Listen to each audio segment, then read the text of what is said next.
Good morning dear students, कैसे हैं आप सभी। उम्मीद है आप लोग अच्छे होंगे, घर में अच्छे से पढ़ाई कर रहे होंगे। क्लास 8 साइंस सब्जेक्ट में हम चैप्टर 14 पढ़ रहे हैं बच्चों, जिसमें हम पढ़ रहे हैं घर्षण। तो बच्चों आज हम घर्षण के बारे में पढ़ने वाले हैं। बच्चों सबसे पहले आप लोग मेरे चैनल को सब्सक्राइब कर लीजिए, लाइक के बटन दबा दीजिए और बेल आइकन के बटन ज़रूर दबाएँ ताकि आने वाले न्यू वीडियो की नोटिफिकेशन आपके मोबाइल पर समय पर मिल जाए। बच्चों आज हमें पढ़ना है 14.4 घर्षण को बढ़ाने व घटाने के तरीके। तो बच्चों किस प्रकार से हम घर्षण को बढ़ा सकते हैं और कम भी कर सकते हैं, यानी कि घर्षण अधिक है उसको कम कैसे किया जा सकता है, कैसे घटाया जा सकता है घर्षण को, इसके तरीके हम देखेंगे। तो आइए देखते हैं। क्या आपने कभी ये सोचा है कि आपके जूतों का सोल खांचेदार क्यों होता है? खांचों के कारण जूतों की फर्श से पकड़ बनती है ना। जो खांचे होती हैं बच्चों, जूतों के सोल में जो खांचे होती हैं, जो आप जूते पहनते हैं उसके नीचे में देखना है ना, जो सोल में क्या बनी होती है, खांचे बनी होती हैं। तो ये खांचे क्यों बनी होती हैं बच्चों? तो देखिए खांचों के कारण ही जूतों की फर्श से पकड़ होती है, जिसके कारण हम चलते समय सुरक्षित रहते हैं। इसी प्रकार कारों, ट्रकों तथा बुलडोजरों के टायर भी खांचेदार होते हैं। तो बच्चों आप लोग देखे होंगे कि साइकिल के जो टायर होते हैं, है ना, साइकिल के टायर भी आप लोग देख सकते हैं। एग्जाम्पल में आपके घर में होगा, गाड़ी के जो होते हैं, बाइक स्कूटी वगैरह के जो टायर होते हैं उनके वो भी खांचे नुमा होता है, खांचेदार होते हैं। ट्रक हो गए, है ना, बुलडोजर वगैरह हो गए और टायर हो गए, जितने भी साइकिल, बाइक, कार, बस, है ना, तो इन सभी के जो टायर होते हैं ये खांचेदार होते हैं, जिससे उनकी जो सड़क से पकड़ होती है वो क्या होती है, अच्छी बनती है ना। तो इससे क्या किया गया बच्चों, जो घर्षण है ना, इसको बढ़ाया गया है ना। घर्षण को क्या किया गया, बढ़ाया गया। इससे क्या हुआ, घर्षण भी बढ़ गया और जो घर्षण की मात्रा जो कम थी उससे जो कम हो जाती है तो क्या होता है, हम फिसलने लगते हैं। घर्षण कम हुआ मतलब फिसलना स्टार्ट, क्योंकि हम चल नहीं पाएंगे। जहाँ जो चिकने फर्श होते हैं उसमें हम नहीं चल पाते हैं, है ना, क्योंकि घर्षण कम होती है तो हम नहीं चल पाते हैं। इसलिए घर्षण को बढ़ाने के लिए क्या किया जाता है, किस किस तरीके को अपनाया जाता है। तो यहाँ पर आप लोग देख सकते हैं कि घर्षण को बढ़ाने के लिए जो जूते के सोल होते हैं उसमें खांचेदार बने होते हैं, सोल टायर वगैरह होते हैं, ये सभी खांचेदार बनाए जाते हैं ताकि घर्षण की मात्रा अच्छे से बने रहे और पकड़ बनी रहे। जैसे कि सड़क से पकड़ बनी रहती है किसकी, टायर, बुलडोजर, ट्रकों की, है ना। स्वचालित वाहनों तथा साइकिलों की ब्रेक प्रणालियों में ब्रेक पैडों का उपयोग कर घर्षण में वृद्धि की जाती है। तो बच्चों यहाँ पर जो स्वचालित यानी कि जो चल रही वाहन होती हैं तथा साइकिलों के जो ब्रेक होते हैं, ब्रेक प्रणालियों में ब्रेक पैडों का उपयोग किया जाता है ना। यानी कि साइकिल में देखे होंगे बच्चों, जो ब्रेक पैडो जिसको बोला जाता है, जो ब्रेक से रोका जाता है, उसको दबाया जाता है हाथ से, तो क्या होता है, साइकिल रुक जाती है। इसी प्रकार से वाहन वगैरह और भी वाहन होते हैं, कार होते हैं, बाइक होते हैं, वहाँ भी ब्रेक लगाया जाता है तो कैसे होता है, वो रुक जाती है ना। तो घर्षण जो पैड लगाए होते हैं, पैडो लगाया हुआ होता है, ब्रेक पैडो का उपयोग करके क्या किया जाता है, घर्षण में वृद्धि की जाती है। जब हम साइकिल चलाते हैं तो उसके ब्रेक पैड पहिए को क्या करते हैं, स्पर्श नहीं करते हैं, है ना। तो बच्चों यहाँ पर देख रहे हैं कि जब हम साइकिल चलाते रहते हैं तो ब्रेक मारते हैं, है ना, तो ब्रेक पैड पहिए को क्या करते हैं, स्पर्श नहीं करते, परंतु जब हम ब्रेक लीवर को दबाते हैं तब ये पैड घर्षण के कारण रिम की गति रोक देते हैं। तो आप लोग ध्यान दीजिएगा बच्चों, जब आप साइकिल चलाते हैं, जब ब्रेक रोकते हैं तो वो ब्रेक क्या करते हैं, वो जो ब्रेक होते हैं वो रिम की गति को रोकते हैं, है ना। रिम यानी कि जो लगे होते हैं स्पोक, जो गोल सा बना हुआ होता है ना, उस रिम को वो रोकते हैं। चक्के के जो ऊपरी भाग में जो लगा हुआ रहता है, फिर उसके बाद में क्या लगे हुए होते हैं, टायर लगे हुए होते हैं। तो जो रिम होता है बच्चों, उसको रोका जाता है ना। और पहिया गति करना क्या कर देता है, बंद कर देता है। आप जानते हैं कि कबड्डी के खिलाड़ी प्रतिद्वंदी को मजबूती से पकड़ने के लिए अपने हथेलियों पर क्या रगड़ते हैं, मिट्टी रगड़ते हैं। तो बच्चों, आप लोग कबड्डी खेलते हुए खिलाड़ियों को ज़रूर देखा होगा, है ना। वो क्या करते हैं, जब कबड्डी खेलना होता है तो जो मिट्टी होते हैं उनको अपने हाथों में रगड़ते हैं। किस लिए रगड़ते हैं, मजबूती से पकड़ने के लिए, ताकि फिसलन ना हो, घर्षण बना रहे, है ना। तो जिमनास्ट भी अपनी अच्छी पकड़ बनाने के लिए हथेलियों पर खुरदुरा या रूखा पदार्थ लगाकर क्या करते हैं, घर्षण में वृद्धि कर लेते हैं, है ना। क्या सभी परिस्थितियों में घर्षण आवश्यक है?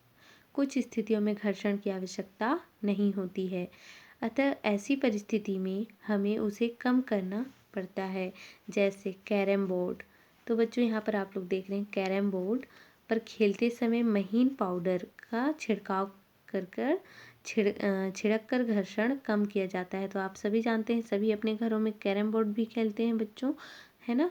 तो कुछ स्थितियों में क्या होता है, हमें घर्षण की आवश्यकता नहीं होती है, ठीक है। वहाँ पर हमें घर्षण को और कम करना होता है। तो क्या करते हैं उस परिस्थिति में, हमें जब घर्षण कम करना होता है तो जो कैरम बोर्ड हम जब खेलते हैं तो उसमें घर्षण को कम करने के लिए क्या करते हैं, महीन पाउडर का छिड़काव करते हैं, है ना, घर्षण कम करने के लिए।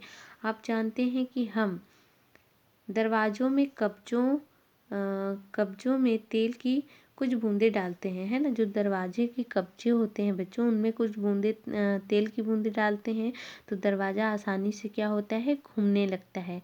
यानी कि घर्षण के कारण वो क्या होता है, नहीं घूमता था, पर उसमें थोड़ा हम तेल डाल देते हैं, कुछ बूंदे तेलों के, तो दरवाज़ा आसानी से घूमने लगता है।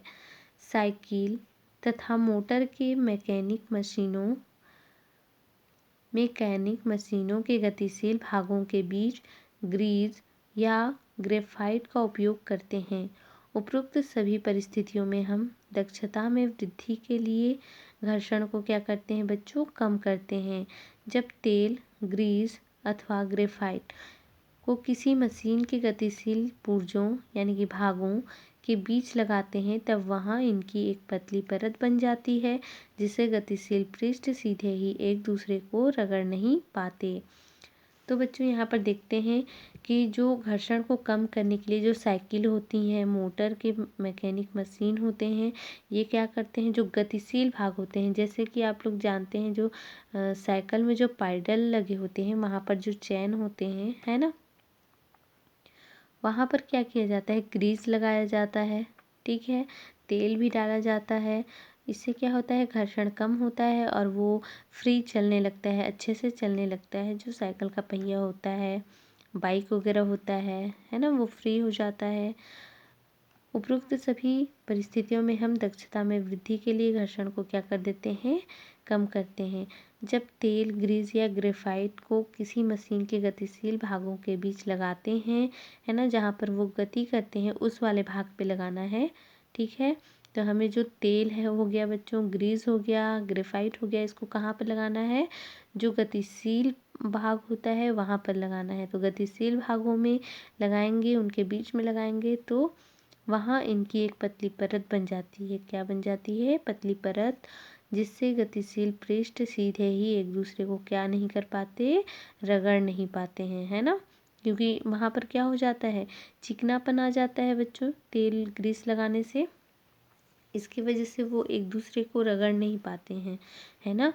इस प्रकार अनियमितताओं का अंतःबंधन काफ़ी सीमा तक कम हो जाता है, जिससे गति सहज बन जाती है। घर्षण कम करने वाले पदार्थों को क्या कहते हैं, स्नेहक कहते हैं। कुछ मशीनों में स्नेहक के रूप में तेल का उपयोग न करने की सलाह दी जाती है ना। कुछ मशीन ऐसे आते हैं बच्चों जिसमें स्नेहक के रूप में तेल का उपयोग ना करने की सलाह दी जाती है, जहाँ पर घर्षण कम करने के लिए गतिशील पुर्जों के बीच वायु की गति का उपयोग किया जाता है। तो यहाँ पर देख रहे हैं बच्चों कि किस प्रकार से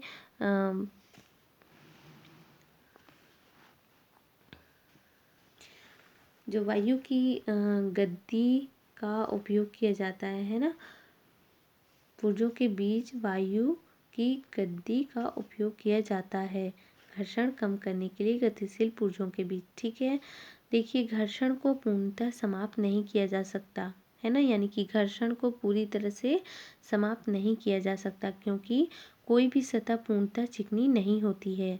ठीक है, यानी कि कोई भी जो सतह होती है वो पूरी तरह से चिकनी नहीं होती है। घर्षण को पूर्णतः यानी कि पूरी तरह से समाप्त नहीं किया जा सकता। उसमें कुछ अनियमितताएं अवश्य होती है ना, उनमें कुछ अनियमितताएं अवश्य होती हैं। जैसे देखिए 14.5 में हम देखेंगे, क्या पहिए घर्षण कम कर देते हैं?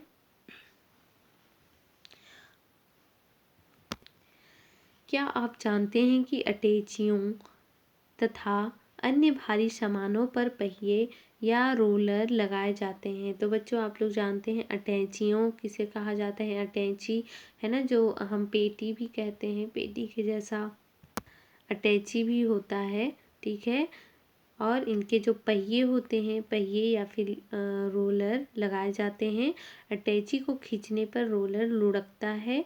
रोलर की इस गति को लोटनिक गति कहते हैं, है ना। कौन सा गति? लोटनिक गति कहते हैं। क्या किया जाता है? अटैचियों के जो अटैची तथा अन्य जो भारी सामान होते हैं, है ना, जिनको उठाया नहीं जा सकता, तो उनमें क्या लगाया जाता है बच्चों? पहिए लगा दिया जाता है या फिर रोलर, जो कि गोल गोल घूमता रहे, है ना, और एक जगह से दूसरे स्थानों तक ले जाया जा सके। खींचने पर रोलर क्या होता है? लुढ़कता है। तो रोलर की इस गति को ही क्या कहा जाता है बच्चों? लोटनिक गति कहते हैं। जब कोई वस्तु किसी दूसरी वस्तु के पृष्ठ पर लुढ़कती है ना, जब कोई वस्तु दूसरी वस्तु के पृष्ठ पर क्या होती है? लुढ़कती है, तब उसकी गति के प्रतिरोध को क्या कहते हैं बच्चों? लोटनिक घर्षण कहते हैं। यहाँ पर आप लोग समझेंगे बच्चों कि जब कोई वस्तु है ना किसी दूसरी वस्तु पर, यानी कि जब कोई एक वस्तु को किसी दूसरी वस्तु के पृष्ठ पर लुढ़कती है ना, दूसरी वस्तु के पृष्ठ पर जब कोई वस्तु लुढ़कती है, तब उसकी गति के प्रतिरोध को ही क्या कहा जाता है बच्चों? लोटनिक घर्षण कहते हैं।